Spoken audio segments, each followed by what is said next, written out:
अपने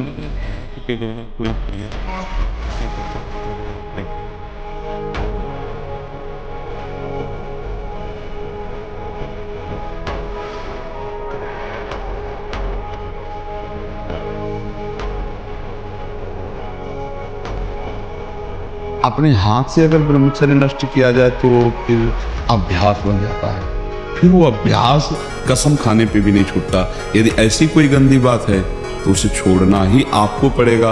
उसके लिए कोई जादू तमाशा तो आता नहीं, आपको नियम लेना पड़ेगा। तो जो मन भोगों में जा रहा है सबसे बड़ा दुश्मन मन है। जैसे मानो काम है, अगर काम आपके अंदर अपना अधिकार कर लिया, फिर मतलब पशु में और आप में अंतर नहीं रहेगा। जैसे पशु ये नहीं देखता कि ये हमारे क्या रिलेशन में लगती है, नहीं हमारा क्या संबंध, वो नहीं देखता। वो ऐसे ही जब काम आ जाता है, बोले अंधों में अंधा मतलब बड़ा अंधा कौन है, बोले जिसके अंदर काम ने व्याकुलता पैदा करे। अब वो कुछ भी कर सकता है, मतलब अब उसमें ये कर सकता है, ये कर सकता है, ये नहीं, वो कुछ भी कर सकता है। आप समाचारों में सुनते हैं, लोक में देखते हैं, वो संभल नहीं पाए, काम ने अधिकार कर लिया, सर्वनाश कर दिया। आप कुछ समय तक व्यवहार करके देखिए ब्रह्मचर्य का, फिर आपको खुद पता चलेगा कि कितना आनंद प्रदान करता है ब्रह्मचर्य। जो ब्रह्मचर्य रहता है उसे शरीर बल, मनोबल, बुद्धि बल, वचन बल ये सब जागृत हो जाते हैं। वचन बल जो बोला वही लागू हो गया, जबरदस्ती आपको मानना पड़ेगा। और मनोबल जो संकल्प किया अंदर वही बाहर क्रिया प्रारंभ हो गई, वही दिखाई देने लगा। देह बल, रात दिन मेहनत करो फिर भी थकान नहीं। हम जैसे बोल रहे हैं ब्रह्मचर्य के लिए, डॉक्टर और आपको जो इधर सांसारिक प्रोत्साहन देने वाले हैं वो आपको सलाह देंगे।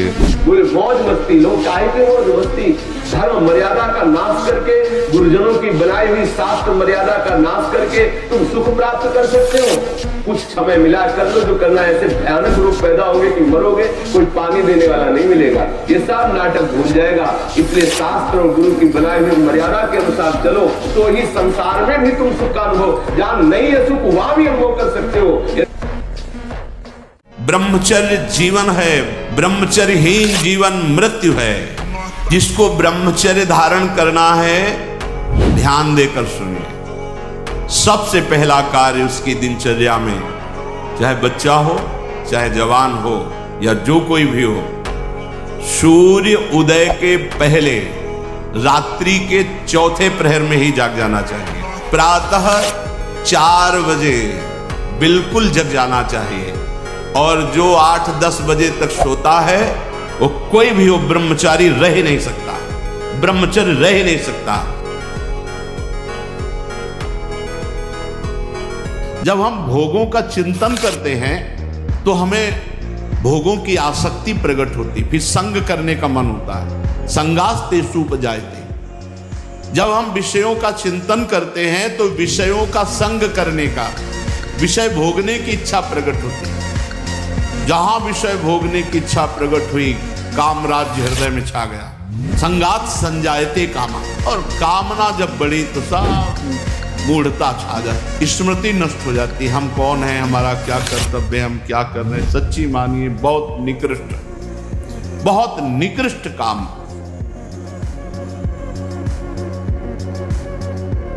कायर पुरुष की भांति थोड़ी रहता है भक्त। भगवान से न नर्क की न स्वर्ग की न अपवर्ग की भगवान से चाह नहीं है। और देखते तुम कैसे नहीं आते हो, देखते तुम कैसे नहीं आते हो। बालक के रोने में दम होनी चाहिए, खिलौने में खेलने ना लगे तो माँ को बरबस आना पड़ेगा और गोद में उठाना पड़ेगा। समझ रहे ना, बालक अगर खिलौनों में खेलने लगा तो माँ फिर विलंब कर सकती है, उसके रोने में दम होनी चाहिए। आएगा कैसे? कबीरा हंसना छोड़ दे, रोने से कर प्रीत, बिन रोए किन पाइयां प्रेम प्यारा मीत। ठान ले वो बात ना हो, ऐसी कैसी बात करते हो, परमात्मा कांत हो। इस जन्म नहीं किसी भी जन्म में ठान लिया है तो तुम्हें प्राप्त करके रहेंगे। तुम भी चाहो तो कि नहीं आएंगे तो हम तुम्हें छूट देते हैं, देखते हैं आते हो कि नहीं। ब्रह्मचर्य ही महान सामर्थ्य, परम पुरुषार्थ, भगवत प्राप्ति का प्रबल साधन है। परम सुख का, परम शांति का, परम स्मृति का, महान धृति का, ये प्रधान साधन ब्रह्मचर्य है। जो इस साधन से हीन है वो मृत हैं, खुद देख ले। जो ब्रह्मचर्य धारण करना चाहे, भगवत मार्ग में जो चलते हैं उनके लिए तो है ही, पर जो भी परम सुख, परम आनंद और लोक में उन्नति, परलोक में परम पद, उसे ब्रह्मचर्य अवश्य धारण करना चाहिए।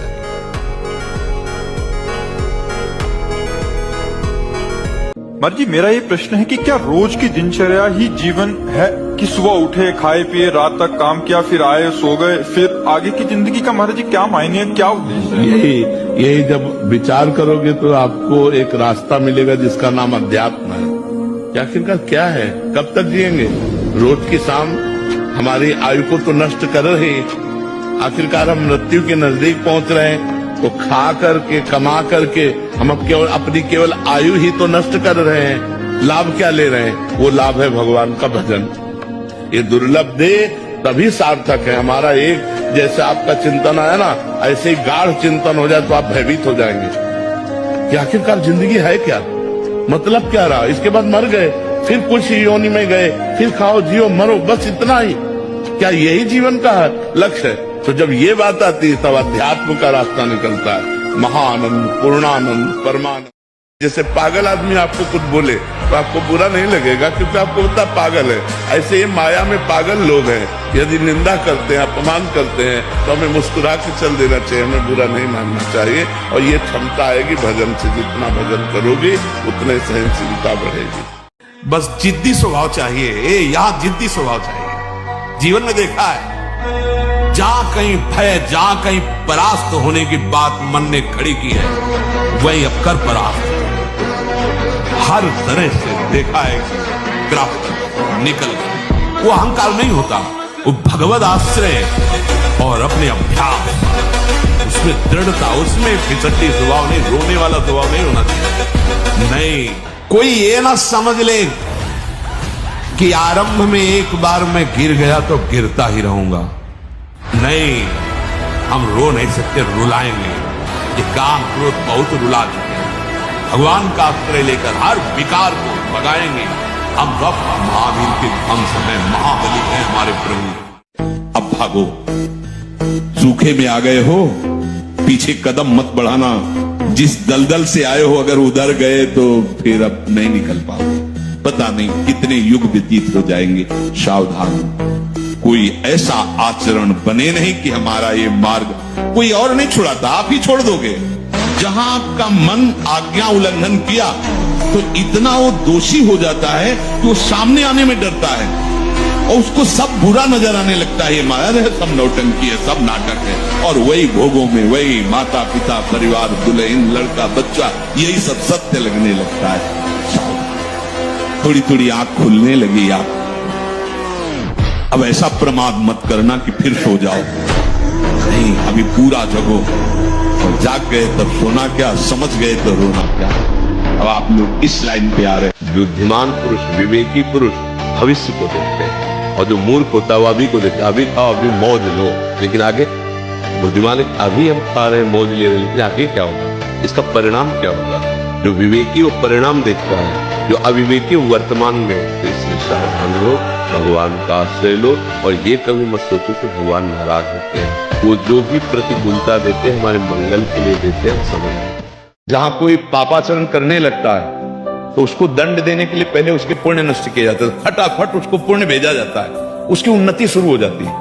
अब वो सोचता मैं पाप कर रहा हूं, उन्नति हो रही, कोई मेरा बाल बांका नहीं कर सकता। लेकिन वो चाल नहीं समझ पा रहा। उसके सारे सुकृत भेजे जाते फटाफट, और जहां सुकृत नष्ट हुए, पूर्व पाप और ये पाप कनेक्शन हुआ, वो ब्लास्ट होता है। और एक बात समझ लो, हो सकता है जिस दिन से तुम अच्छे चलना शुरू करो तो अब तुम्हें आगे महासुख मिलना, तो तुम्हारे पाप का कनेक्शन जुड़ जाए।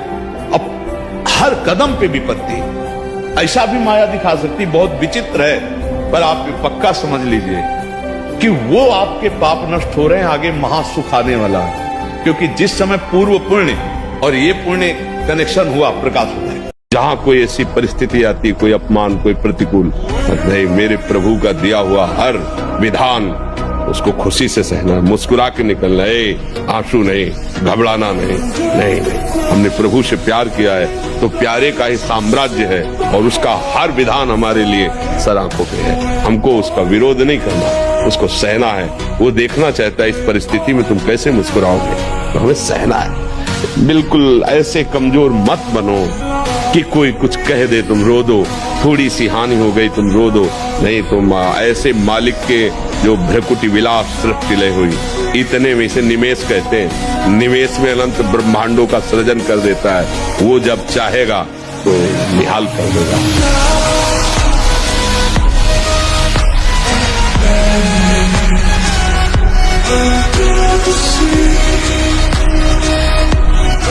हमारे जीवन में सबसे बड़ी विपत्ति, सबसे बड़ा दुख, सबसे बड़ी हानि, सबसे बड़ा कलंक यही होगा कि हम अपने प्रभु को भूल जाएं।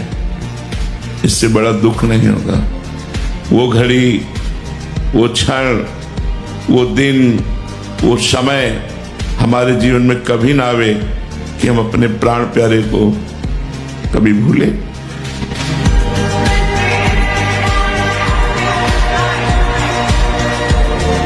100 बार गिरे उठ, फिर खड़ा और चल और रौंद अपने लक्ष्य को प्राप्त कर। ये गिरना और निराश होना, हताश होना, ये हमारे जीवन में नहीं। सहना बलवान का लक्षण है, क्रोध कर लेना ये निर्बल का लक्षण है। बलवान सहता है, निर्बल गाली बकता है। तो ये भगवान का आश्रय लियो, महाबलवान भगवान है। सह जाओ, चुप शांत हो जाओ। शांत होने में भगवान की कृपा मिलेगी।